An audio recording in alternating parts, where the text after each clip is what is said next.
que dice el maestro José Antonio. Es bien interesante esta cuestión de ver que el objeto, o sea, es tal cual como un objeto vamos a pensar en una escultura, ¿no? O es plastilina en las manos. Al principio uno no le ve la forma, le va uno moldeando, moldeando, y cada vez va a ser más fino. Al final, o sea, cuando estemos entregando el informe de investigación y ustedes estén titulando, van a ver la distancia que hubo entre el primer moldeamiento y en donde estén. Entonces es natural, o sea, el momento que estén viviendo ahorita, que todavía no se le notan los rasgos, que todavía es un poco informe, que no tiene ni pies ni cabeza, o sea, dirían, pues sí, o sea, ese es el inicio de cualquier, no digo de los principiantes, de cualquier investigación. Siempre que se hace investigación, la primera fase es bastante informe, ¿no? Hasta que no vamos teniendo como más claridad. Entonces, esto va a ser para quienes se vayan a dedicar y les guste la investigación, eso va a ser el pan de cada día, ¿no? Vivir como un poco en esta incertidumbre, decir, a ver, ya tengo nuevas preguntas. Y es un poco también lo que decía la doctora Coco, bueno, uno aprende a gozar esa parte y entre más incierto y entre más abierta la pregunta, parece que nos reta más, ¿no? Entonces, bueno, ojalá, o sea, lo vayan disfrutando. Sé que no es fácil cuando se es estudiante, digamos, en un posgrado, y se sabe que al final va a ser calificado. Hay todo un temor también al desempeño, digamos, ¿no? Pero bueno, yo creo que estamos para acompañarlos. Ese es un mensaje importante, no solo nosotros, sino el equipo en general. Y en la formación por competencias, la intención tiene que ser siempre esa, desarrollarla, la competencia. Entonces, bueno, pensando en la competencia de delimitación del objeto, yo creo que se han logrado, al menos con todos los que ya entregaron las matrices y que ya tienen cierta forma, se ha logrado algo. Vamos a ver algunos ejemplos como para comentarlos y sobre esa base ir hacia lo que sigue, ¿no? ¿Qué sigue después de que tenemos la delimitación? No escogimos ejemplos porque sean los mejores, o sea, es una búsqueda al azar, ¿no? Completamente azarosa, o sea, los que tuvimos a mano, en primera mano, y decir, a ver, vamos a plantear cada quien un ejemplo de lo que han estado trabajando los estudiantes para poder comentarlo aquí. Entonces, ustedes van a ver, o sea, yo podría pensar, y si ustedes quieren ver sus propias matrices, sería muy bueno, si las tuvieran a la vista, sería un buen ejercicio, como para que podamos ver si ustedes están haciendo algo parecido a lo que los compañeros que vamos a ahorita exponer, ¿no? No sé si está lista la presentación. En un momentito.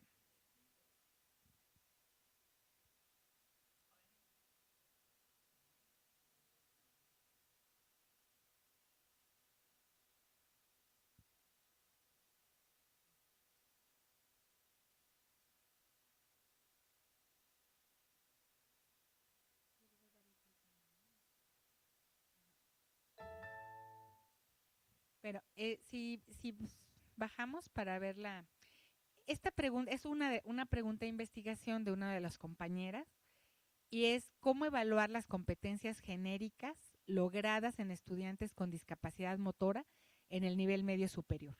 Me voy a centrar sin mucha explicación como de toda la construcción del proyecto, que tiene una explicación hecha en los ejercicios previos a este de delimitación, y vamos a ver cómo construyó la matriz. En la matriz tiene, como ustedes pueden ver, actores en el eje vertical, que son el estudiante, el docente y la institución, y como dimensiones del eje horizontal, lo curricular, lo organizacional, lo pedagógico didáctico, lo áulico y lo tecnológico. Fíjense que es muy interesante esta construcción, al menos si ya haciendo como la evaluación, porque ¿qué nos quiere decir? O sea, si yo interpreto esta matriz, yo puedo pensar, bueno, aquí esta compañera está viendo el problema de evaluación como un problema que atraviesa, sobre todo en lo que se refiere a las dimensiones. Fíjense qué interesante, porque la evaluación, por supuesto que las implicaciones para evaluar a alguien con discapacidad motora van a pasar por qué elementos están en el currículum, qué se supone que tengo que saber hacer, ¿no? O el estudiante, qué va a tener que saber hacer. Cómo está organizado todo el proceso y cómo eso influye en que las competencias se logren y que la evaluación se dé de determinada manera. cómo evidentemente lo pedagógico didáctico yo podría suponer que es un eje muy importante, o sea, enfático, ¿no? O sea, que eso es algo que no hemos visto dentro del curso, pero podríamos decir que alguna columna o algún recuadro para nosotros podría ser el más importante, o sea, donde se va a concentrar más información. Probablemente para lo que se refiere a la evaluación, el eje que aparece aquí al centro, que es el didáctico pedagógico, pudiera llegar a considerarse como el eje enfático. Por otro lado, el áulico, que aquí podría estarse refiriendo al entorno virtual, porque estamos entendiendo que este proyecto es para educación a distancia, es medio superior, pero en línea. Y luego me llama mucho la atención que se haya insertado el eje tecnológico. Es muy interesante porque parece que la pregunta tiene que ver con cómo se resuelve la evaluación de las competencias en estudiantes con discapacidad cuando hay una mediación tecnológica de por medio, como se da en la educación a distancia, ¿no? Entonces, fíjense qué interesante, porque aquí quedan consideradas todas estas grandes dimensiones. Y por otro lado diríamos, bueno, los actores no son solo el docente que evalúa, evidentemente entra el estudiante porque la evaluación es un proceso interactivo, ¿no? O sea, si lo consideráramos solo como qué hace el docente y cómo, diríamos, cómo califica el docente. Pero la evaluación es algo que recibe el estudiante y puedo entender que al considerarlo así, se está planteando que la evaluación sirve, en todo caso, para que el estudiante se desarrolle, ¿no? Entonces, cuando yo veo el cuadro me permite ver todo eso, ¿no? Aunque solo se vean puntitos, bueno, yo creo leer esa intencionalidad. Acuérdense que además cada quien mandó su explicación en prosa, ¿no? Entonces, de algún modo puedo saber que eso es lo que se está intencionando. A mí me parece que ese cuadro ya es un buen cuadro de delimitación de objeto y que en todo caso, fíjense cómo decimos, bueno, pero ahí, si yo tengo que hacer un diagnóstico con todo eso, parece inmenso, ¿no? O sea, yo digo, híjole, pero ¿cómo le hago para hacerme preguntas sobre lo curricular en cuanto al estudiante, lo curricular en cuanto al docente, lo curricular en cuanto a la institución? O sea, si yo digo que me voy a hacer todas esas preguntas, resulta aparentemente muy vasto. Acuérdense que probablemente con una pregunta baste y que hay cosas que se llenan exclusivamente con algo que ya está documentado. Por ejemplo, si yo digo a nivel de lo curricular institución, el recuadro del primer eje en el sentido horizontal y el último, perdón, el último horizontal y el primero vertical, que es el que tenemos a la izquierda, abajo a la izquierda, ese recuadro que cruza lo curricular con la institución, fíjense cómo la verdad es que es bien fácil llenarlo, porque es preguntarme cuál es el plan de estudios, qué se le está pidiendo como competencias genéricas al bachiller, ¿no? Bueno, al que está estudiando educación media y que tiene discapacidad motora. En este caso yo me pregunto, plan de estudios, y ahí está el cruce curricular institución. En realidad, acopiar esa información lo hago en un día, ¿no? O sea, voy por el plan de estudios y ya lo tengo, o sea, ya es parte de la información que necesito. Entonces, lo que quiero decir es, algunos de estos recuadros tienen una información muy fácil de obtener y hay recuadros que no son fáciles. O sea, si yo cruzo, por ejemplo, lo organizacional con el estudiante, en este caso el estudiante con discapacidad, yo diría, ¿qué se le pide? ¿Qué requisitos? ¿Cuáles son? ¿Qué se le ofreció? ¿No? Y yo a lo mejor en una entrevista con la autoridad o viendo un documento a propósito de lo que se ofrece a discapacitados, me puedo dar cuenta si hay o no precisiones, si está el control, digamos, como el historial del estudiante considerado en la organización. Es decir, aquellas cosas que me inquietan del cruce organización-estudiante, las acopio tal vez en una entrevista con quien coordina. ¿Sí me explico? O sea, no, esto es pensar en el diagnóstico, o sea, cómo voy a copiar información para cada recuadro. Y también se vale, como está planteado ahí, decir no hay nada que cruce lo áulico con lo institucional. Y decir, pues no tengo nada que preguntarme al respecto, o sea, no hay nada. Yo podría pensar, por ejemplo, que en ese recuadro podría describirse la plataforma que se utiliza, que la institución utiliza, que es el ambiente virtual de aprendizaje, lo que equivale al aula, para el trabajo con los estudiantes. Y basta con decir que se trabaja en Moodle y que tiene tales características para que yo ya tenga la información en ese punto. Entonces, vaya, el cuadro me sirve para ver cuánta información y de qué tipo voy a recoger, ¿no? Para cada una de estas cosas. Ahora, yo le planteaba a la estudiante, si ya nos vamos a un nivel más alto de precisión del objeto, abajo, un poquito más abajo, inserté yo una matriz que está vacía. Yo diría que también se presta, si ustedes se fijan en los dos términos de la pregunta, qué competencias evaluar para modelos de y qué modelos de evaluación, digamos, puedo usar. Estoy cruzando los dos términos de la pregunta. Esa es otra manera de construir la matriz. Y vamos a darle paso a un comentario.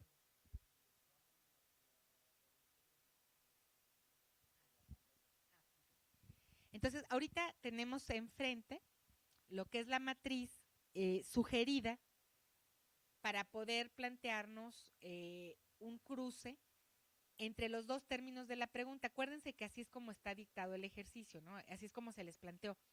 Usen los términos de su pregunta para poder plantear dos ejes. En este caso, ¿qué competencias? ¿Cómo se evaluarían las competencias? Claro, aquí está faltando un elemento que es fundamental, las características del estudiante discapacitado, ¿sí? En este caso con discapacidad motora. Si yo tengo en mente esto, también podría pensar en los procesos que tiene que remontar el discapacitado, ¿qué le cuesta trabajo hacer? Entonces yo podría poner en el eje horizontal o en el eje vertical las dificultades. Y entonces realmente podemos tener una matriz que es de triple entrada o modificar, ¿no? O decir, uso más de una matriz. Ahorita les vamos a enseñar un ejemplo en el que se resuelve este asunto usando más de una matriz. O sea, puedo cruzar, aquí ya vimos dos para un mismo objeto, ¿no? Entonces, bueno, aquí hay otro ejemplo que está muy interesante, que tiene que ver con los factores que influyen. O sea, vamos a leer la pregunta. ¿Qué factores influyen para que los alumnos no se interesen por leer? Fíjense, aquí hay un defecto en el planteamiento de la pregunta, que es el incluir el no. ¿Se acuerdan que hace ratito decíamos, vamos evitando el prejuicio? O sea, si yo digo, si yo estoy seguro que no se interesan por leer, ya estoy cerrando una parte de la pregunta, o sea, porque ya lo aseguro, o sea, ya lo afirmo. Es una pregunta como curiosa, ¿no? Porque de entrada dice, no se interesan por leer.